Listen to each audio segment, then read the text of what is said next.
Senator Al Franken's offering a not-so-funny farewell.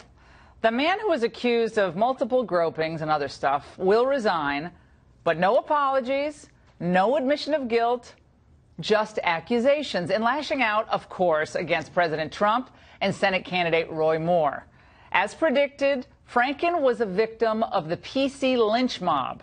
But now there's a backlash against the Ingram angle for identifying the real cause of his ousting. It was all a cynical political ploy.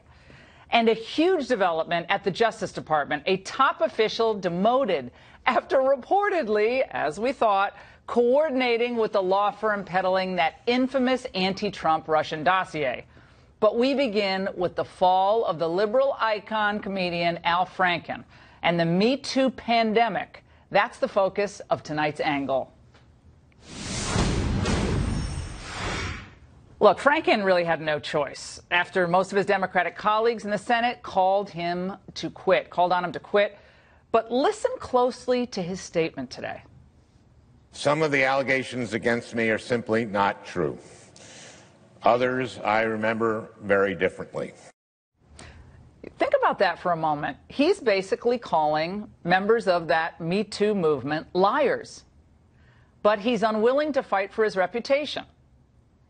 I happen to think this is a bad decision, and I pretty much don't agree with him on anything. And why did his fellow Democrats turn on him so fast and so furiously?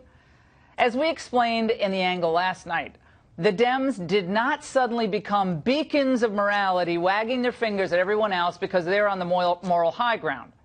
This was a crass political ploy.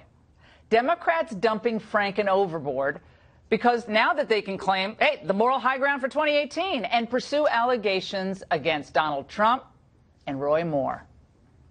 There's no due process. If you're accused and you're a man, you're accused, you're done. This is Venezuela, Cuba. This is every third world banana republic. Let's not have due process. Let's not ask anybody any questions. Let's not have any chance to have a hearing. Let's just lynch him. Because when we get done lynching him, we'll be so pure. We'll feel so good. The new Puritanism in the Democratic Party, that's a switch.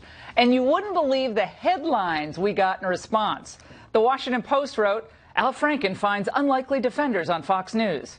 The Huffington Post, almost identical, meet Al Franken's Republican defenders. Mediaite, Laura Ingraham, Newt Gingrich defend Franken from Dem lynch mob. Newsflash. We weren't defending Franken. We were defending the notion that one should be considered innocent until proven guilty. You see, the real story here, what we were warning you about, is this, it's kind of a PC pogrom underway with a nasty political edge to it. They're dropping like